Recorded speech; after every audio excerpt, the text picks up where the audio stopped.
What is the story of this additional planet?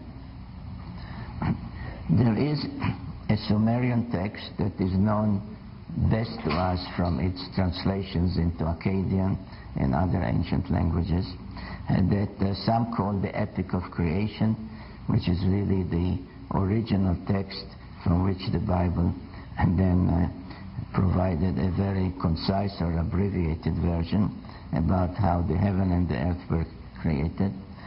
Or sometimes it is known by its first two words, Enuma Elish, as many of the ancient texts are known. And that text, which all the other scholars, and I stress the word all, take as a myth, an allegorical tale, but which I decided is really a most sophisticated cosmogony, telling us first how the solar system came into being, and then how it attained its more or less present state. It tells us that when the solar system was still young, about 4 billion years ago, an invader from space appeared. The Babylonians called it Marduk, after their national god, Marduk, and the Sumerians called this invader Nibiru, meaning planet of the crossing. And in Sumerian times, its symbol was the cross. Later on, its symbol was the winged disk. And they said that this invader thrust out from another solar system, which again is something that we concluded only very recently, that other suns, other stars may have planets around them, very recently, but the Sumerians wrote it thousands of years ago. Thrust from its own solar system through some calamity, was passing not far from ours, and started to be attracted by the gravitational pull of the outer planets. Now these are Sumerian names of planets. This is their name for Neptune, and this is their name for Uranus, and this is their name for Saturn and Jupiter, etc. And this is a moon of Saturn that eventually became Pluto, thrust by all that happened here.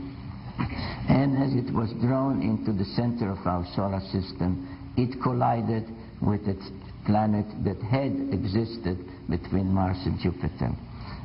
It broke that planet, called Tiamat, into two. One part was thrust, one half was thrust into a new orbit, carrying with it one of the principal moons of Tiamat, and became Earth, our planet, which is really half a planet. From space it looks very beautiful and round.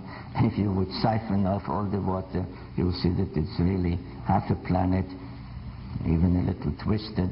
At one time, we know all the continents were on one side, and on the other side, which is still the Pacific Ocean, was a tremendous deep cavity.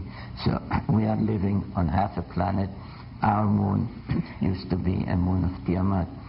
The other half was broken into bits and pieces and became the hammered out bracelet that we call the asteroid belt.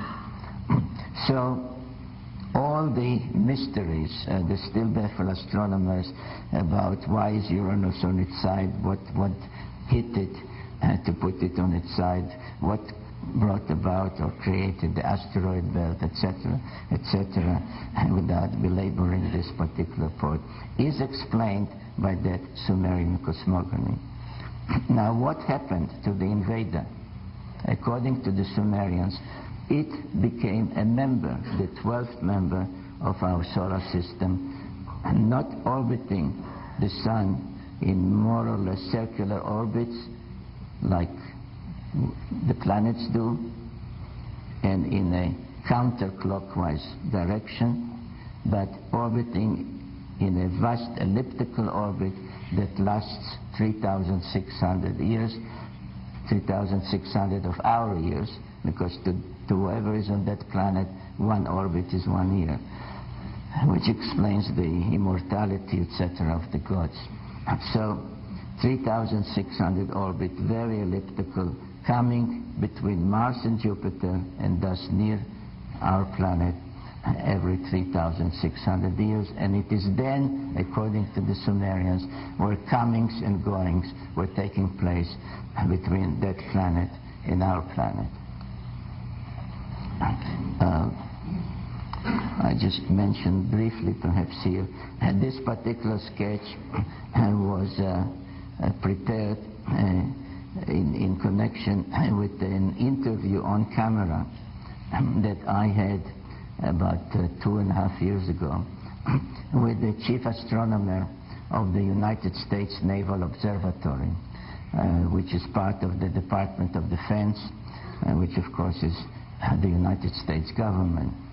And he searched in behalf of the US government for what astronomers in that parlance call Planet X, meaning both the 10th planet, because if you have Sun, Moon, and 10th planet, the 12th body, Planet X, and also the unknown.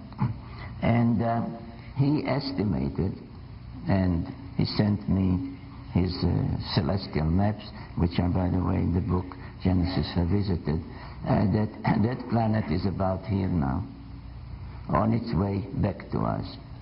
Now, he postulated this kind of orbit, like all the planets.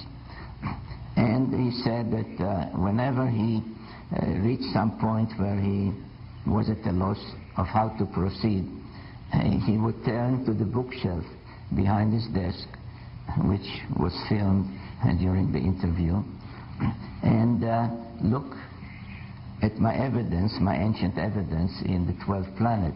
And indeed, the 12th planet, my book was right there behind him. And he agreed with me, and that if, as I have suggested, this is the orbit of Nibiru or Marduk, then it would indeed be here now, which is what he postulates, and that this is really the distance between it on its way back to our vicinity and the sun at this particular time. And this interview, by the way, is part of a video, a documentary based on Genesis Revisited, and I'm happy to see that the bookstand in the back has some copies, newly, freshly made copies of that video, which is called Are We Alone? So this is very significant.